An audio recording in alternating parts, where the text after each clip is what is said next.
All right, it is just after 10 o'clock Eastern Standard Time, which means it is time once again for another episode of Smack Talk here on the Sportskeeda Wrestling YouTube, Facebook, and Twitter channel. My name is Ricky Ucchino. I'm your host for the evening. Denise Salcedo joins me in just a couple of moments here. Obviously, a big night, an emotional night, especially if you are a New Day fan. We will get to that in just a few moments. This was night one of the draft. We were wondering who would be the first overall pick. Would there be any teams split up? Some controversy surrounding a lot of the picks tonight. If I'm a USA executive, I think I should be embarrassed, frankly, with the way they performed in that first round. Let's bring in Denise Salcedo here, who joins me every Friday night.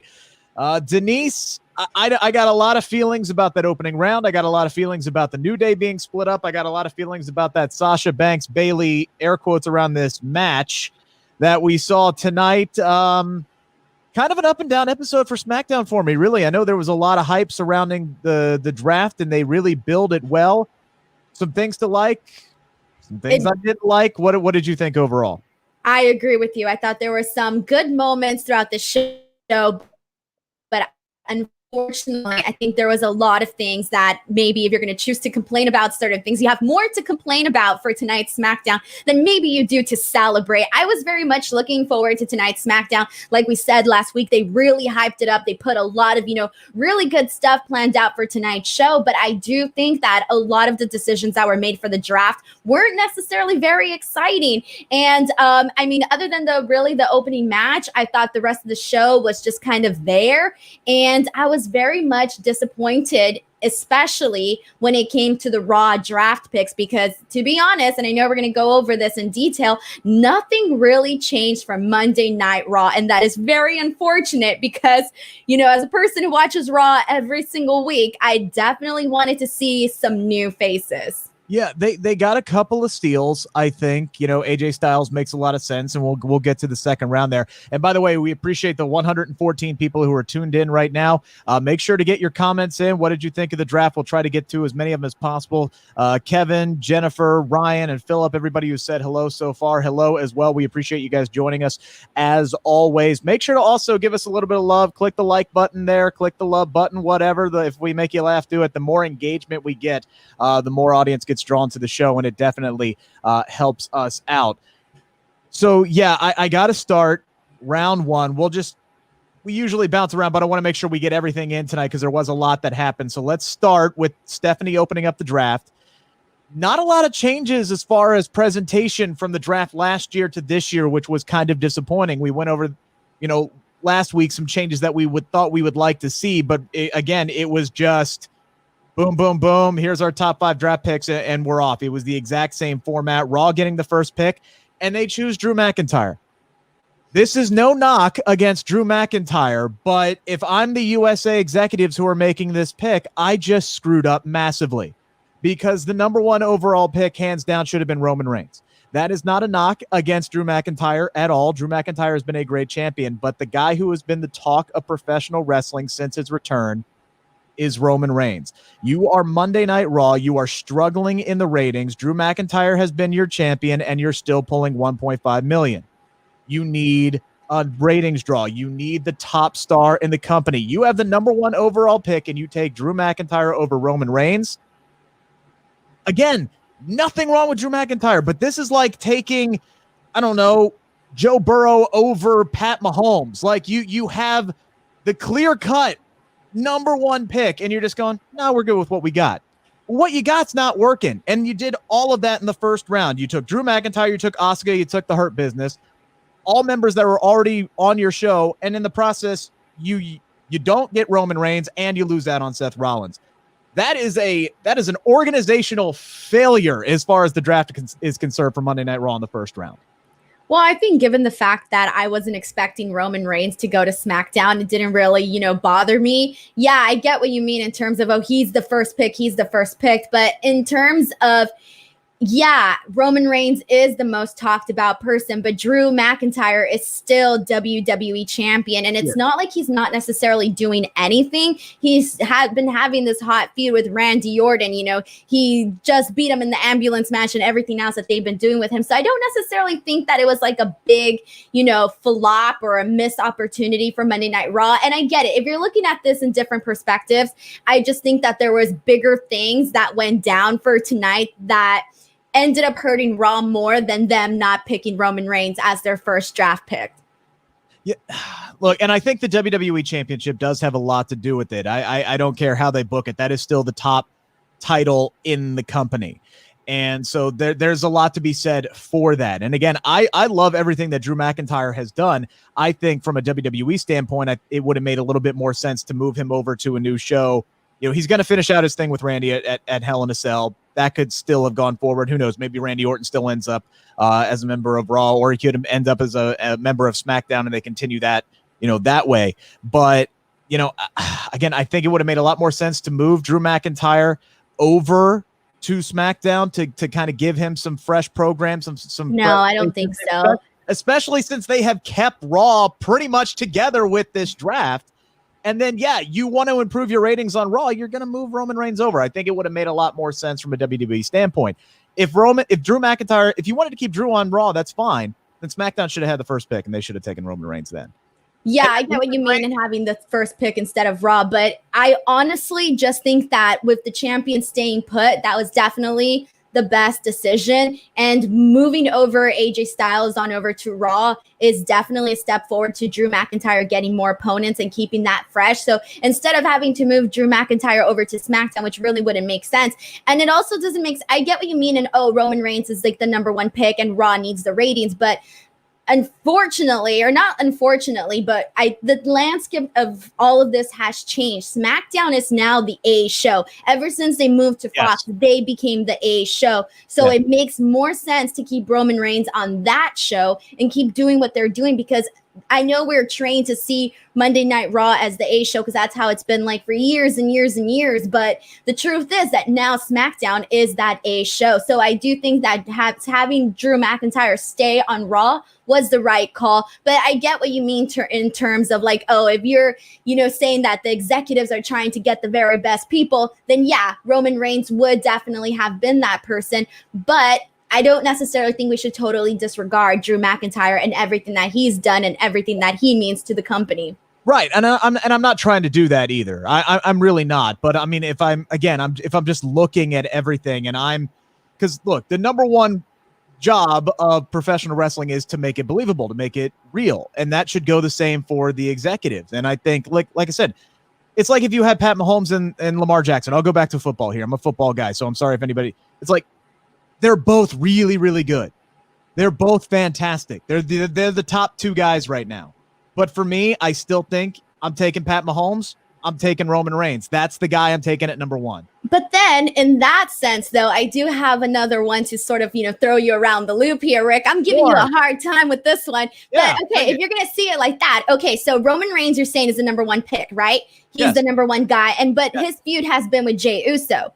Right. Drew McIntyre has been feuding with Roman Reigns. Now, who's higher on that ladder? Is it Randy Orton or is it Jey Uso? Who is more of a, important opponent, somebody that lifts your stakes up higher? It's Randy Orton. So then one can argue that Drew McIntyre is doing bigger things on Raw than Roman Reigns with Jey Uso. So I think definitely people can take different perspectives of this.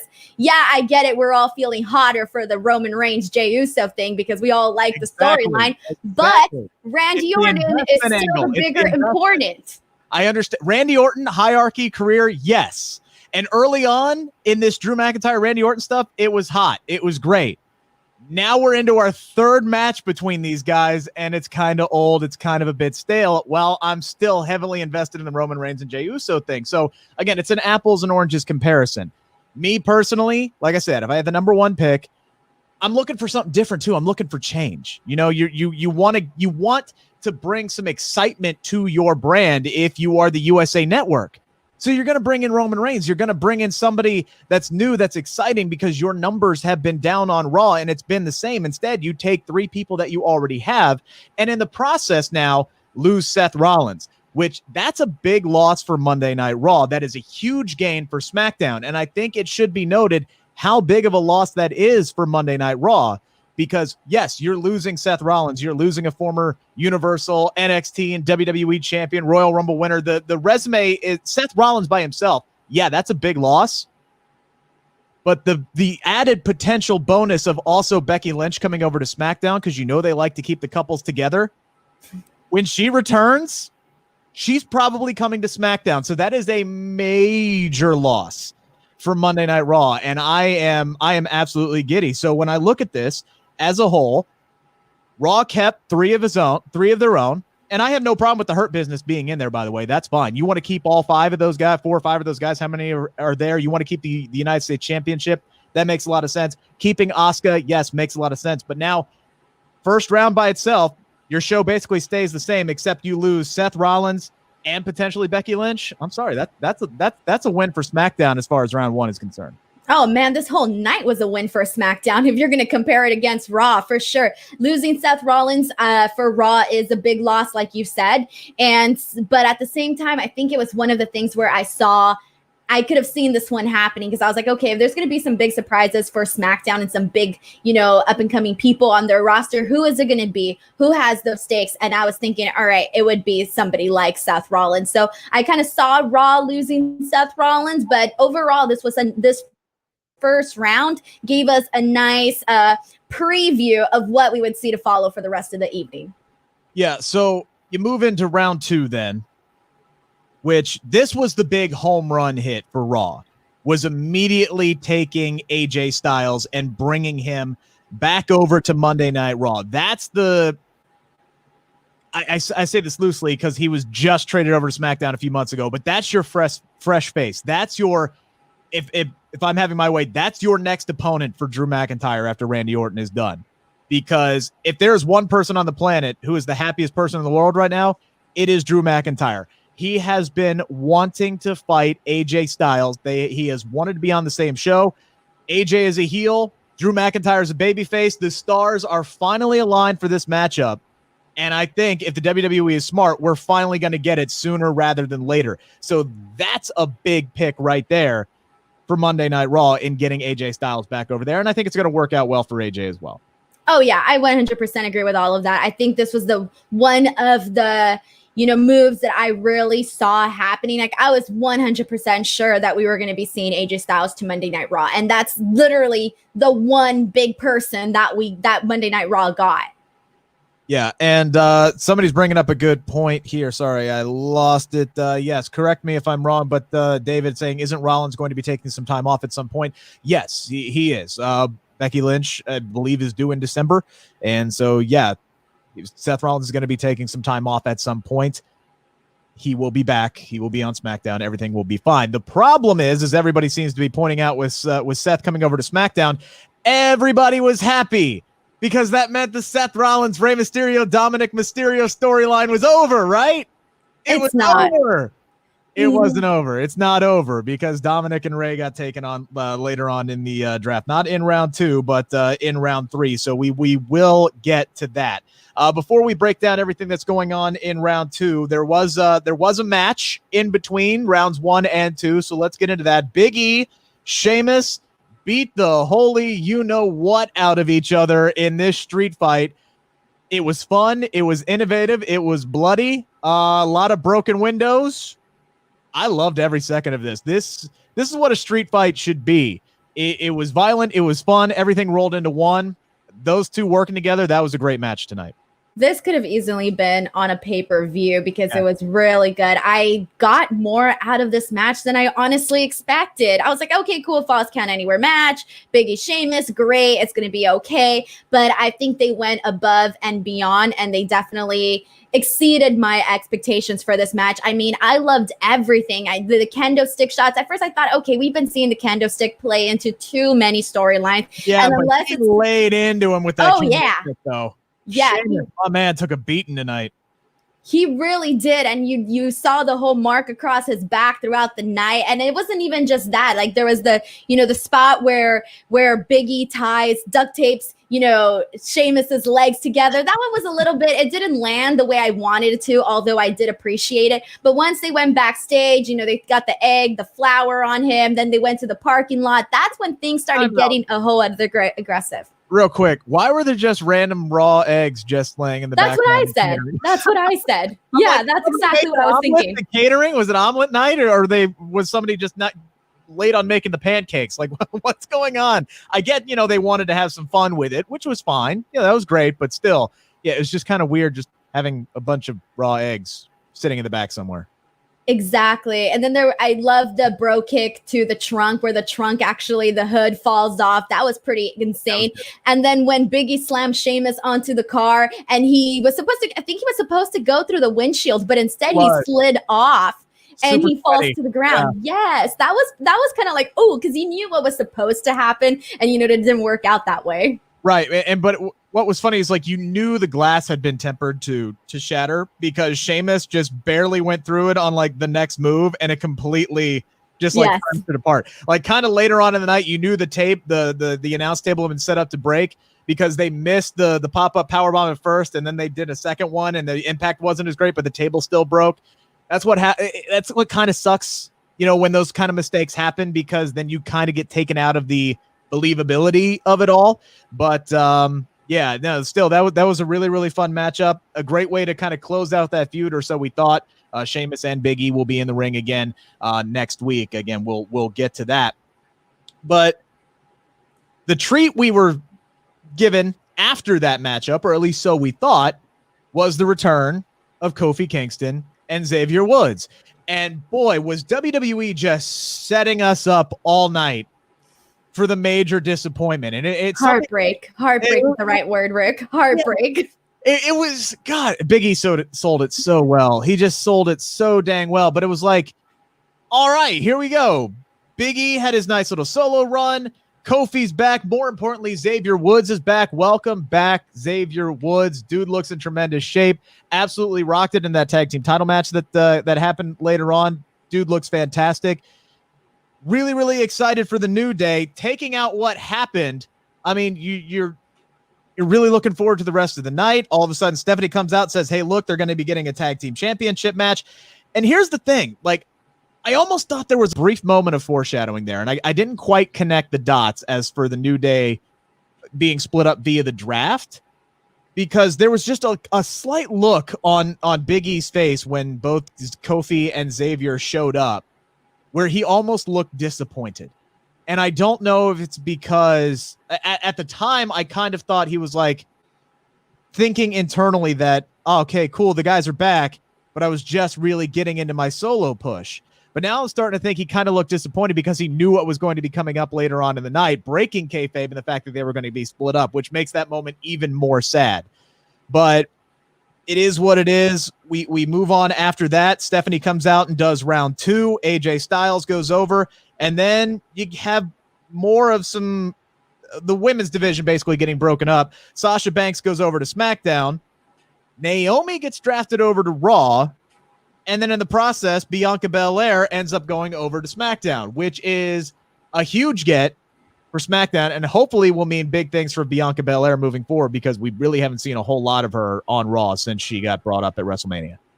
It was definitely, losing Bianca Belair for Raw was a big loss, but at the same time, it wasn't. It was more of a big loss in sense of you knew the potential that she could have brought to the women's division, not necessarily because, they were using her and she was just part of this big angle. Not in that sense, a big loss.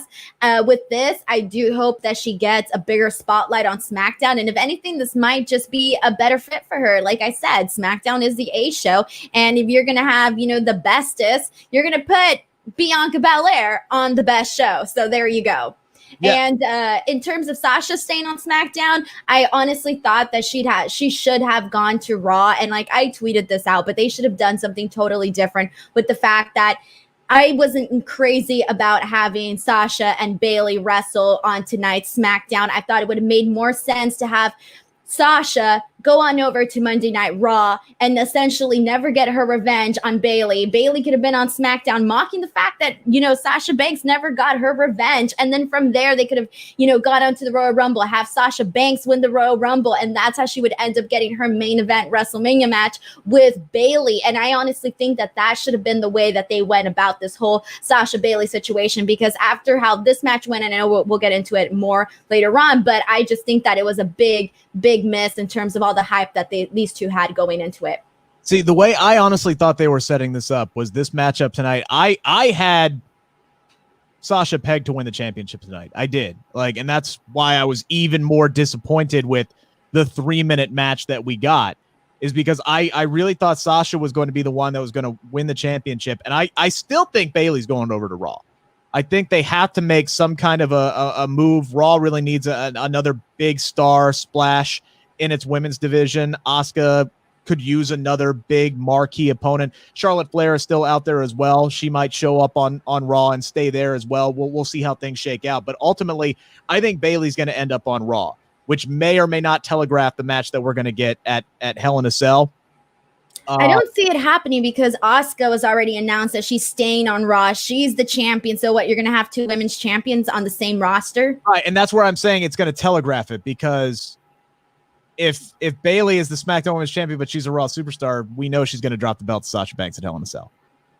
And that kind of telegraphs everything, which is why I thought Sasha was going to be winning it tonight. So maybe I've just talked myself out of thinking that Bayley is going over to Raw, because that would be a really dumb move to make. Ultimately, I think Sasha Banks is going to walk out of Hell in a Cell as the women's champion anyway. I have no idea what they're going to go there, because at this point, everything that I had predicted has not been coming to fruition with this feud. So I've given up on my predictions for Sasha and Bayley. As we all should, because it's every time we think we have this thing pegged out, they take it in a completely different direction. To close out round 2, Raw keeps Nia and Shayna. Okay, that's fine. They can go on any brand they want anyway.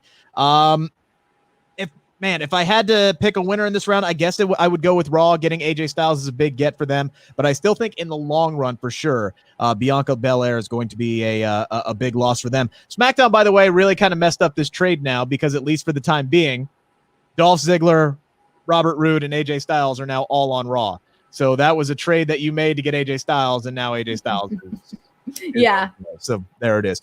We appreciate the 112 people who are watching right now, and the 69 people who have engaged with us so far. Please get your comments in. I swear I'm trying to get to as many of them as I can, but there's so much we have to get into as well. John wants to see Sasha and Bayley at WrestleMania. I agree with John. Doesn't mean we're not going to get it, folks. Doesn't mean we're not going to get it. Yeah, but it takes away some of the excitement. I can see that. Unless you do it now and then you split them up, and then it's 2020 and 3 more months plus 4 more months on top of that, I'll feel like 20 years. And you're hoping too much, Rick. You're hoping too much. I like it though. You're seeing the glass half full. I'm not. I lost faith. I'm out. We'll see how it goes. Either way, I think we can all agree Sasha Banks and Bayley inside Hell in a Cell. That match is going to slap at Hell in a Cell, and quite frankly, should be the main event, even with Roman Reigns and Jey Uso now being inside of a Hell in a Cell and an I Quit match. We'll get into that coming up in a little bit, because first, we had a, air quotes around this one, major return tonight, Denise. Yeah, we did. It was unexpected. That was unexpected. I kind of forgot he existed, to be completely honest with you. This is a guy who hurt himself last year. This is a guy who's had some problems outside of the ring and on social media, not well liked with the fans, not the kind of heat you want to get. WWE putting him and Matt Riddle in one segment tonight. That was just a whole boiling plate of sizzle and drama there. In the nicest way possible. I am not really a Lars Sullivan fan. I don't know anybody who is. You know what? You'd be surprised. I was curious about this. I put a poll out there on Twitter, and there were a few people that were like, maybe not necessarily a fan per se, but they're willing to give the guy a second chance. I'm on the more of the meaner side, so I'm going to say no on that. And, that's just my personal, beliefs and whatnot. But he came out, I was like, oh, it's Lars Sullivan. And right away, the second he came out, my head fluttered with everything where it's like, oh, wasn't the guy that did this, that did that, and then this happened. I'm not going to go into detail, Rick, because you know the details about all of this. This is a PG show. It's a PG show. Exactly. Exactly. That's why I'm not going to go into the details. But essentially, all of that came back rushing into my head, and I was like, oh, okay. And that was it. And so I didn't care for this. Like, yeah, he had a great attack on all the guys, whatever. They wanted to make him look, powerful and badass. It did nothing for me. It fell flat. It fell short completely for me. Yeah, again, he came down. He took out Hardy, took out Riddle. Miz got some too. Yeah, again, at the end of the day, that the whole segment just did nothing for me because Lars Sullivan doesn't do really anything for me. Yeah, there's really not a whole lot else I can say about that. He's back, and I hope he ends up on Raw. He got added to Monday. Are you moving him over to Raw so you won't have to see him? So you won't have to talk about him. This is all about me. All right, I'm gonna steal the Tennille Dashwood. This is all about me. All right, like I'm so happy that Roman Reigns is still on SmackDown. You have no idea. Trust me. This is all about the SmackDown review show. I'm sorry that you have a Raw review show that you have to do. So you have to talk about Lars Sullivan. No matter what. Brandy show. No matter what. It doesn't matter. He could go to NXT and I'm still going to be talking about him. He could go to AEW and I would be talking about him. Yeah, by the way, wherever he goes. Yeah, if you don't know, Denise is the face of the internet. She is on all of the wrestling websites. She is on all the wrestling post shows. She is also the queen of ranch on pizza. It is a whole big thing. I tried it tonight. Not my cup of tea, but you do you. That's all I'm gonna say. You do Thank you. I appreciate that. I have respect for that. You gave it a try, Rick. And that's all I can ask for. Like I said, it may just be because the pizza place that I ordered it from, their ranch is not good. That might just in fact be that. Guys, keep getting your comments in. Squire, I'm gonna guess is what that is. MVP teased recruiting Naomi to the Hurt Business on Twitter. I would not mind that coupling whatsoever. I think here's the other thing. I know Naomi is still recovering from the surgery that she just had, so who knows when exactly she's going to be back in. But who is the Hurt Business feuding with right now? Retribution. You're going to need a female member in the Hurt Business to take on some of the female members in Retribution, are you not? Naomi might be a good fit for that. I'm going to vote no. And just for the simple fact that Naomi is such a natural baby face. And I've seen firsthand how popular she is, especially among women. And so I really think that the fact that they're not really riding that wave of Naomi is a big time miss. Again, I have seen firsthand how popular she is with female audiences. And I think that they're missing out with her. Well, I still believe that if she did not have to have the emergency surgery that she did, we wouldn't be getting Bayley and Sasha right now. I think it would be Bayley and Naomi at Hell in a Cell. Maybe not inside Hell in a Cell, but I think that was the direction they're going. Because don't forget, Naomi beat Bayley clean with one rear view, and then she disappeared from television. She didn't even get in the number one contenders match. And we're like, where did she go? And but the story isn't there though with Bayley and Naomi as much as it is with Bayley and Sasha. And this is something that has been, brewing for the longest time. We were like, when are they going to pull the plug on Sasha and Bayley? And then they finally did. They did, because I think they ran out of options. They ran because any excuse they found to kick that can down the road, they did it. Any excuse whatsoever. And they were doing tremendous work together as a tag team. But I think they finally got to the point where they're like, all right, we got to do it now. We have to do it now. We have no other options with Naomi going down. I have no inside knowledge on that, but I would bet the farm on that's what caused them to pull the trigger on Bayley and Sasha. She could have been a filler like Nikki Cross was, essentially. Exactly. Get him past the draft, get him into the season premiere, and then things could go down. Another option, by the way, as RC brings up, is Carmella. Wants to know our thoughts on Carmella. I'm interested to see what this new angle is going to be. She has come out and said it's not going to be Emelina 4.0 or whatever, however many attempts they've had at doing this certain character. She's going to be doing her own thing. I'm interested to see what brand she ends up on. Maybe she ends up over on Monday Night Raw. They could, again, I think they need another strong heel to step up against Asuka, and that's a feud that would make a lot of sense. That's something that has history, Carmella and Asuka. I just hope that with Carmella, they're actually able to make her different instead of just essentially, she starts off different for the first few weeks and then she reverts back to, her regular old self. So I really hope that they are able to really make this transformation for her. I'm sorry. I just noticed this. This is so spot on. Lars boring big man like Snitsky. It wasn't my fault. Oh my gosh. They're the same dude right down to the busted teeth. They're the same guy.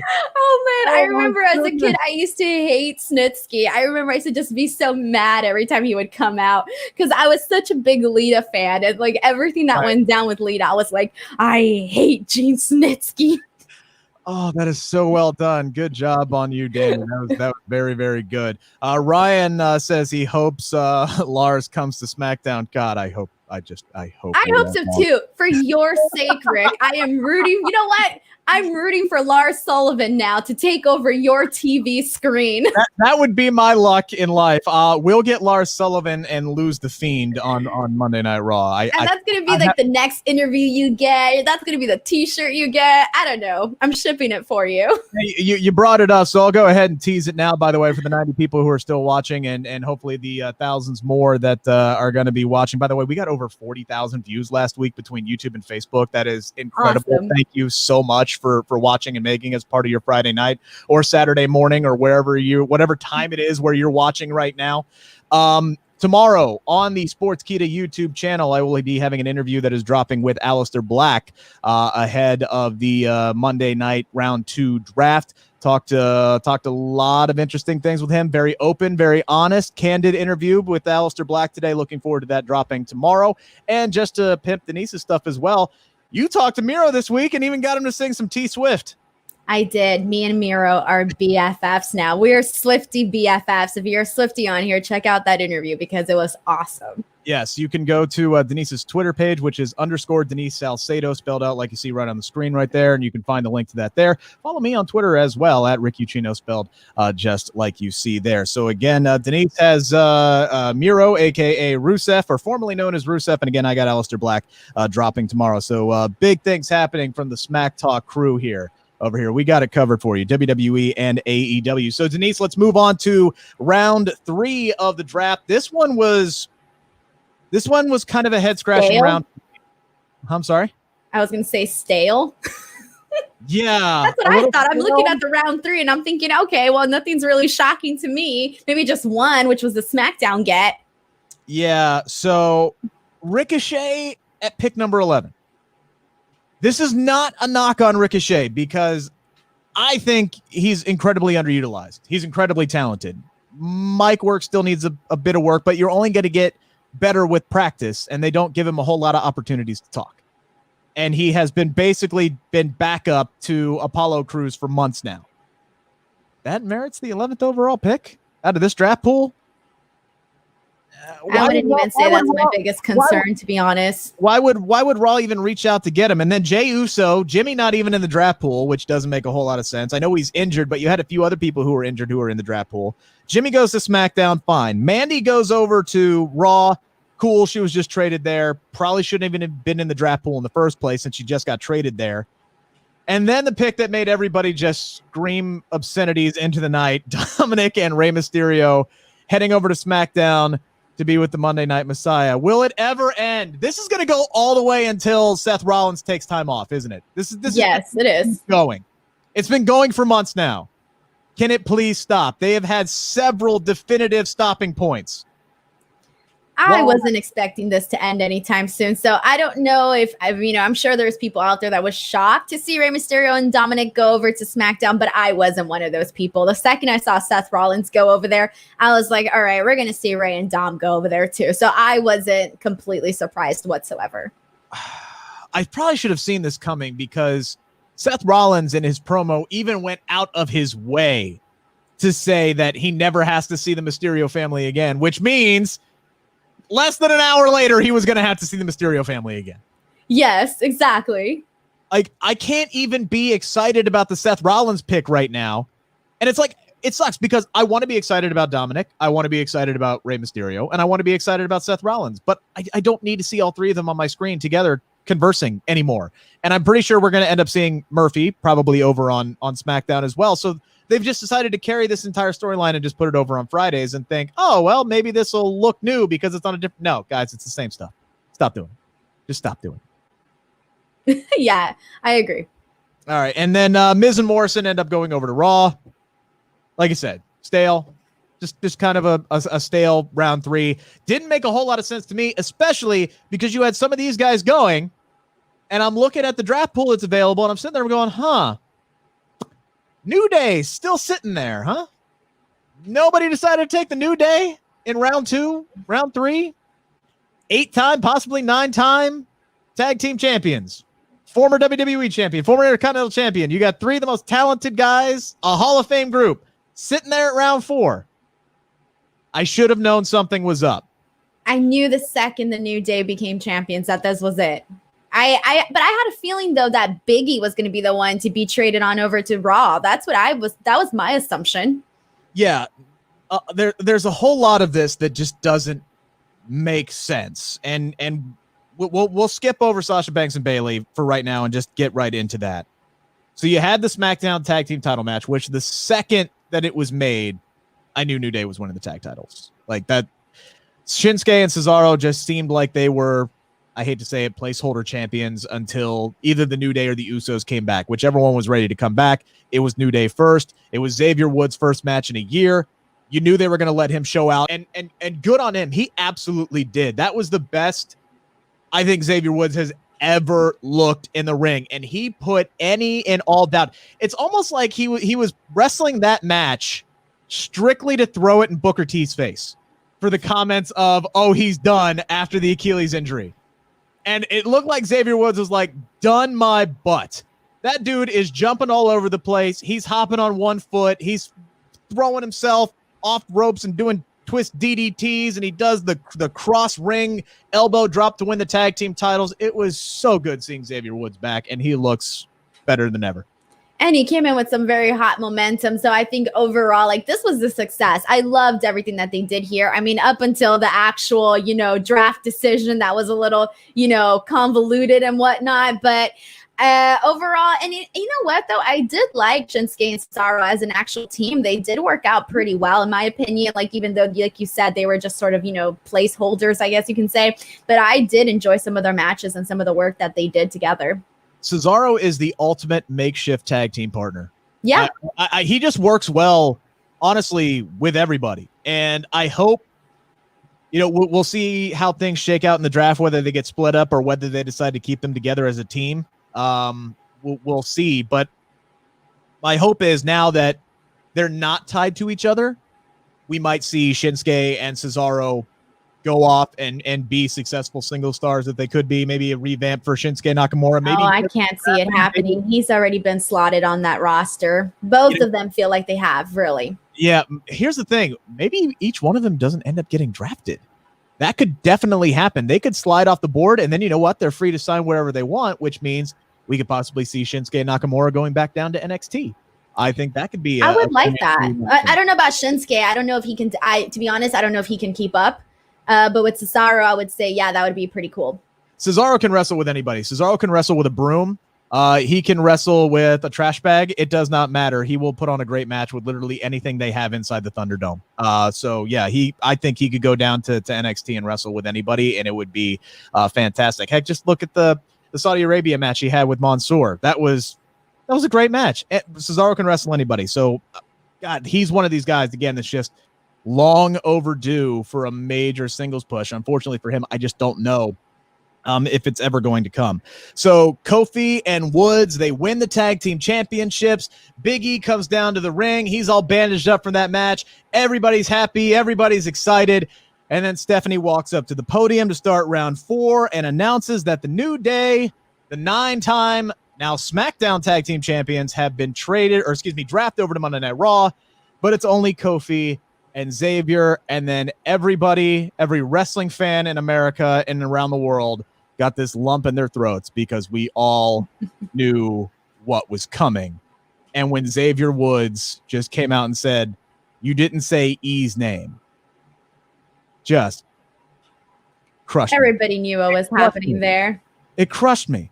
And then Big E is announced as the 17th overall pick in round 1 to SmackDown. None of this makes sense. None of it makes sense. Not one bit of this makes sense. Why would Raw openly just break up the New Day? I understand taking the SmackDown Tag Team Championships. That's fine. That's a big blow. But why would you split up?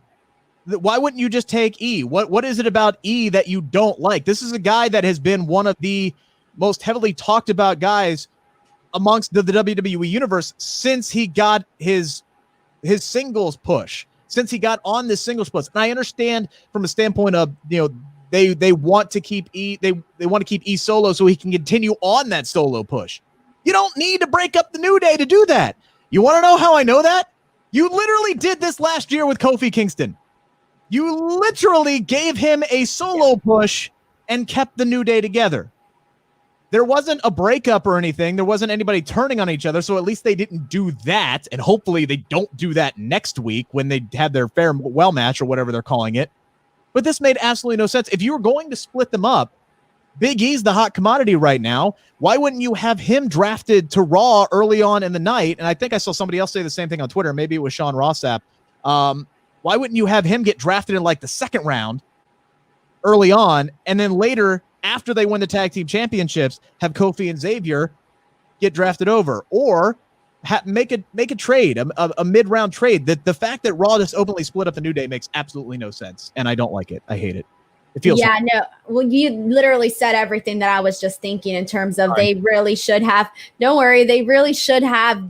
If they were going to separate them, might as well have Big E be drafted separately, and kind of, they could have highlighted him as like, oh, he's a really big deal. He's been doing great stuff. So we just want him, and we see him as enough of a commodity to not have to take, all of the New Day. So I kind of seen like, even had they just switched it, it would have made a bigger difference. But I think they almost wanted to do the whole play that they did inside the ring where they were like, you didn't say E's name. You didn't say his name. That sort of thing. But it was kind of like, all right, the second they became champions, I think we could have all like realized what was happening here, but I thought it was going to be the other way around. I really thought we were going to be seeing Big E go on over to Raw, and I thought that was just how that was going to be. But like you said, it doesn't make sense. They could have easily taken all three of them, since all three of them, could have counted as one.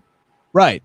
You're going to take all four members of the Hurt Business, but you're not going to take all three members of the New Day, which is an already Hall of Fame faction with three guys, one of them who's a former world champion. Money makers. Yeah, and money make. Thank you. Like all the merch, all the ratings, everything. You know what you're getting with the all the pancakes, all the bootios, all of it.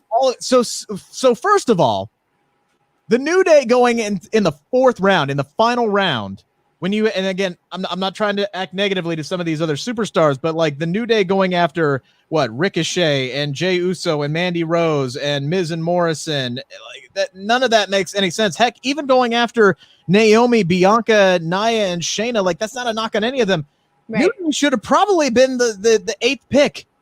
Instead, you take them all the way down to 16 and 17 because you want to set up this storyline angle that makes no sense. They could have easily been picked around the same time the Hurt Business did, because I mean, the Hurt Business has obviously been doing their, they've been on a hot streak on Raw, but like you just said, you just mentioned all of the New Day's accolades. So with their accolades alone, that should have been enough to get them an earlier pick and all together. Right. And look, if you're going to split them up, I think the way to do it would have been, you ride the hot hand. The second don't immediately have the New Day, Kofi and Xavier come out. Wait until E's drafted and then have them show back up.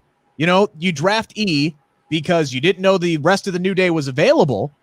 And then the rest of the New Day show up. They win the tag team championships. All of a sudden, they're a hot commodity. Now, all right, that makes sense for them to go in the fourth round because they slid, because we didn't know they were available. We didn't know they were healthy, and we didn't know they were going to be SmackDown Tag Team Champions by the end of the night. So they win the tag team championships, and then boom, all of a sudden, now they're a commodity. They're a steal for Raw, and that's the way to split them up. But at the same time, why even split them up in the first place? Why would you ever even consider splitting up the New Day? Now, again, they're all still friends. They're all still buddies. They have the New Day podcast. They're all in Florida right now. They're all in the same location. So it's not like they're going to end up on different travel schedules. But it just seems wrong to spread them out between two brands. It just doesn't feel right. This is supposed to be the group that never split up, and they're not.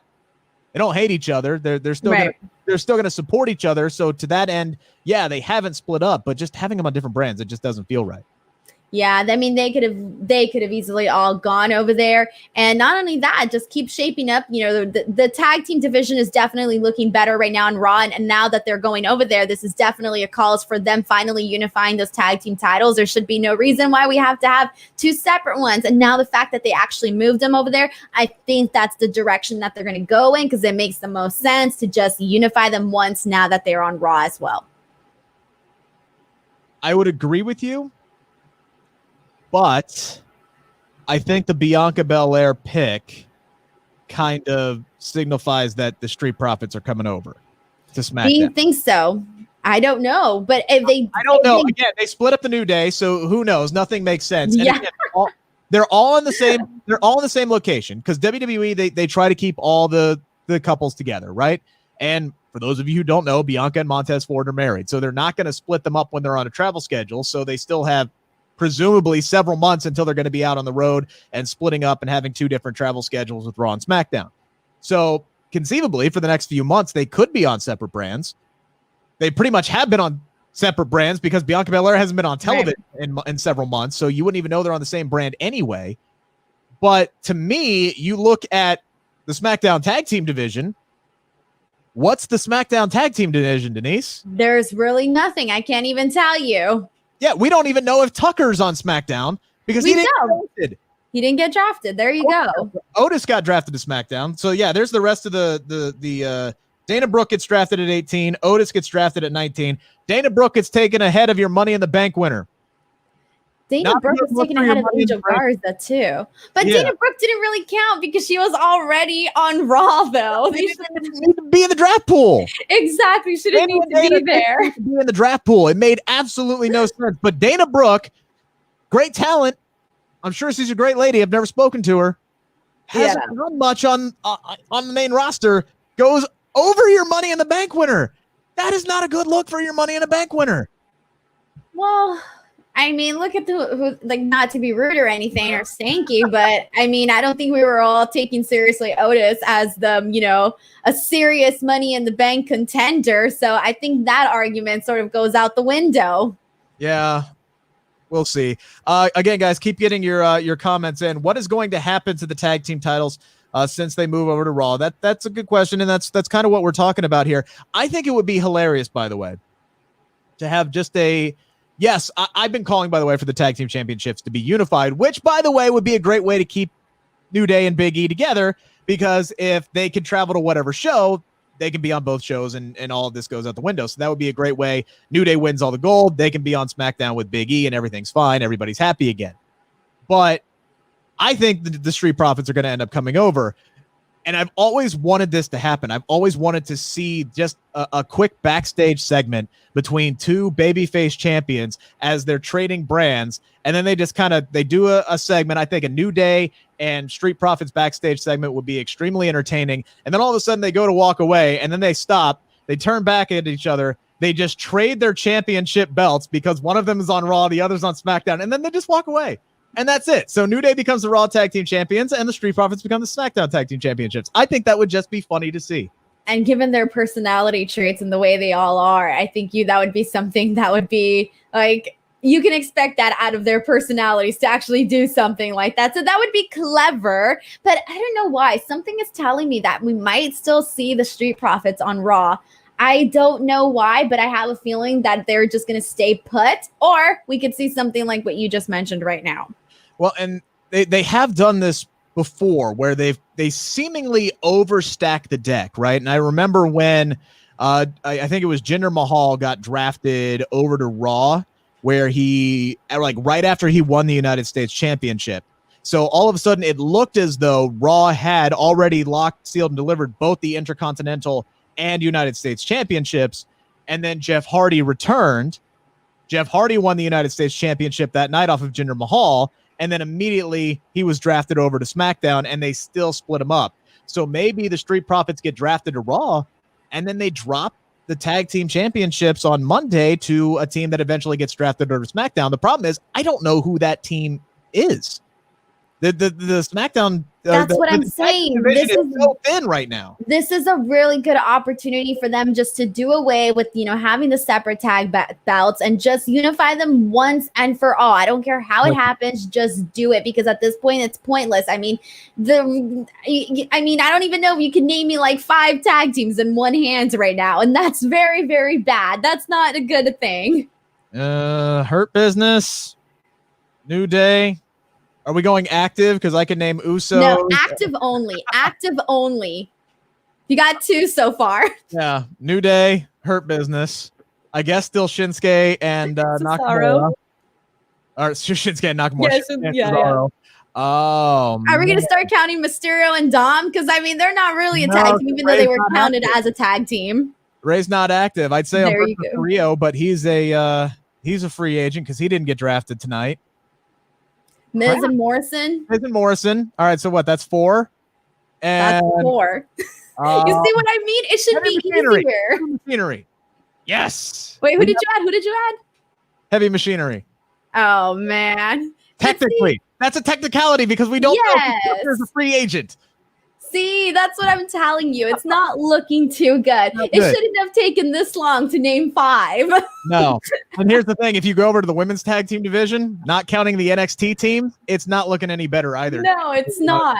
It really isn't. It is incredibly thin. All right, we need to start rolling here because we only have about 8 minutes left in the show. We do have a hard out at 11 o'clock. So guys, keep your comments coming in. I promise I will try to get to as many of them as possible. Ryan wants to know, clicked on the wrong one. Sorry. Ryan wants to know where Braun is going. I think it's pretty obvious he's going to end up on Raw.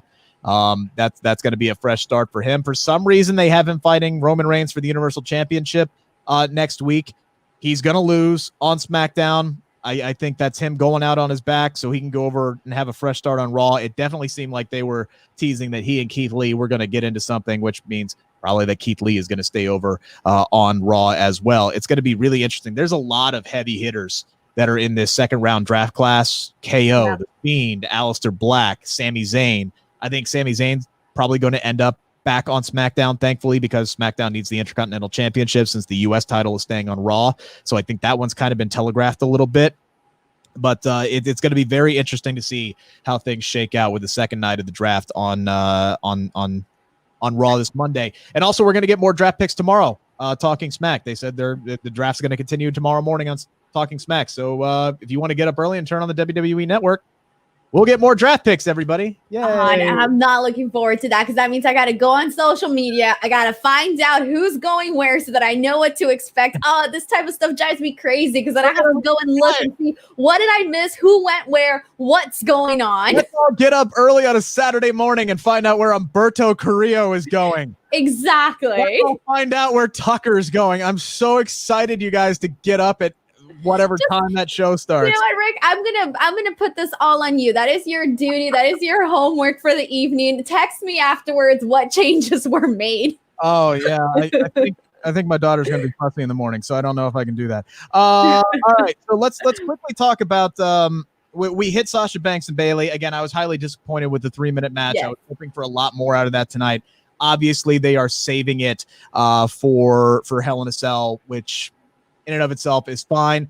Probably got a lot of ratings advertising that match tonight. So you know what? It worked out best for them overall. So let's go ahead to the main event of the night. Could be the last time, Denise, we see The Fiend on SmackDown for a while. I have a feeling they're going to rip my heart out and move Bray Wyatt and Rambling Rabbit and everybody over to Monday Night Raw. I think that would be a big get for the USA Network. This was The Fiend's first match on SmackDown. And I think it was a good one. That they had that slight little slip up with the table spot, but this was a relatively quick, fun match between he and Kevin Owens. They did a good job tonight. It was, and I love that the last few minutes of this match I thought were really good. And but here's the thing about The Fiend, it's he's a great character. That's not the problem at all. He just needs to be, it's almost but what is next for him? He's that type of person that it's really easy to get stuck in a corner with what to do with him. So it kind of feels like right now, he's The Fiend, he's this cool character and all of this, but what's next? What else? You know, the big what else is really missing with the Fiend. So maybe this move on over to Raw would be a good thing for him, but I don't know what they're gonna do with him. I think the long game for the Fiend is finding his way back to Roman Reigns and getting his Universal Championship. They've made mention of that. He has made mention of that. We saw the stare down with Alexa Bliss, the Fiend staring through Alexa Bliss at Roman Reigns. Yes. He's not losing sight of that Universal Championship. And if they get put on separate shows, you know, that is a roadblock in him getting back there. I don't know what the short term the angle is here. If he and Kevin Owens end up on the same show, they could continue that. I think moving him over to Raw would create a lot of interesting possibilities. I still think Aleister Black and Bray Wyatt would be a hell of a matchup, a heck of a feud that they could go on for months there. But the problem is Aleister Black is already undergoing a change right now, so I don't know how you would progress with that. But I think it's what's next for Bray Wyatt. It's all about where they're going in this storyline with he and Alexa. That's the story. He doesn't really have a feud going on right now. It's just this bond, this coupling between he and Alexa, which means, by the way, if we lose the Fiend over to Monday Night Raw, you can pretty much bank it that Alexa is going to be going. I think it would be interesting if they put them together as one draft pick. That would be pretty cool. Hey, she let him in already, so there you go. They should be one. And that I don't know, man. It's just it's kind of been cool, you know, seeing the stare down now for a couple weeks now. That we know that they are an item, but you know, kind of I'm ready to see what's next. I almost feel like this was just a stretch, like they're just kind of like filling it out and taking it onto the season premiere or whatever they want to do. I'm interested to see what's going to come next. I have no idea. I don't know what's ahead for the Fiend. I don't know what's up for Alexa Bliss. All I know is I just have a lot of fun watching them when they're both in the ring. And right now that's good enough for me, but that's only going to last for a little bit longer. Yeah, I agree with you in the sense that this week, the whole stare down with Alexa Bliss and the Fiend was really nothing as, you know, gravitating as last week's was. Yeah. It was just a repeat. It was a repeat performance for sure. So let's see. Ozzy, yes, I agree. The Bengals absolutely need to win against Baltimore, although I would be stunned if they actually did. Let's see. The women's tag team titles, are they still going to be on both shows? Presumably they could be on all three shows. And I think they need to end up on NXT sooner rather than later because they have a lot of really good women's tag teams on NXT. They have a lot of women, period, on NXT. Period on NXT. Yes, I would. And that's why I'm so stunned that NXT wasn't involved at all with this draft, because you'd think some of them would have been brought up at this point, other than, you know, coming up, you know, with Retribution. And it looks like Mercedes Martinez is actually heading back down to NXT and is no longer in Retribution. So they've already made a change there. Which is really weird, by the way. Yeah, I'm curious as to what caused that. I don't know. Maybe she just wasn't into being in Retribution. I don't know. I don't know the backstage details behind that, but look, the women's tag teams can go wherever they want, but for the time being, they've really only been on Raw since they've been on Shayna and Nia. They've made like what, one appearance on SmackDown, I think. They defended the titles against Bayley and Sasha, and that's when Sasha turned on them. So I would like to see more of them. Problem is, you need tag teams for them to feud. All the tag teams are on NXT because they've broken up everybody else. And exactly. If they move Alexa Bliss over to Raw, that could honestly finally kill Alexa Bliss and Nikki Cross as a tag team. So, I mean, as far as we know, they're still... Everybody's breaking up. That's it. That's all we can really say. Nope. Everybody's breaking up. Having 4 tag team championship belts and no teams in WWE, that is a bold strategy. That is an absolute bold strategy to have more championships for tag teams than you actually have tag teams. You nailed it. You nailed it with that one. That's it. That's it. We appreciate everything. Let's see. Real quick. Craig says Fiend will go to Raw, face Orton once Orton wins the championship. I don't know if I'm buying Randy Orton winning the title, but no, I think it's still going to be Drew for a while. Yeah, I agree. The only thing that I would say Randy winning that title makes sense is if the plan is for Edge to win the title off of him eventually. So if that's the plan, if that's what you're doing in the next year, okay, fine. Randy Orton's going to win. But yeah, here's the problem. Where does Randy Orton go if he loses to Drew McIntyre for the third match in a row?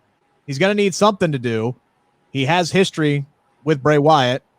They could go down that rabbit hole if they really want to, but I kind of want to see new stuff. That's why this match with Kevin Owens was so exciting. It was new. It was fresh. Yeah. That's what Raw desperately needs is new, fresh stuff, and they've already given some of their old crap over to SmackDown with this Seth Rollins and Dominic Mysterio thing. So we'll see how that has to go next week. We appreciate everybody who is tuned in, the 88 people who are still watching now, the 317 people who have interacted with us.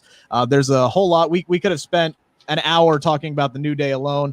We'll see how this farewell matchup goes next week. Again, they're calling it the season premiere, and they already have Raw superstars on SmackDown. Why even solidify the rosters? Denise, I don't have an answer for you on that one. Denise Salcedo, follow her at _Denise Salcedo. You can follow me on Twitter at Rick Ucchino. Again, Denise has an interview with Miro from AEW up on her pages right now, and my interview with Aleister Black will drop tomorrow on the Sportskeeda YouTube channel. You guys have been watching Smack Talk. We appreciate you. We'll talk at you again next Friday at 10 o'clock right here on Sportskeeda YouTube, Facebook, and Twitter.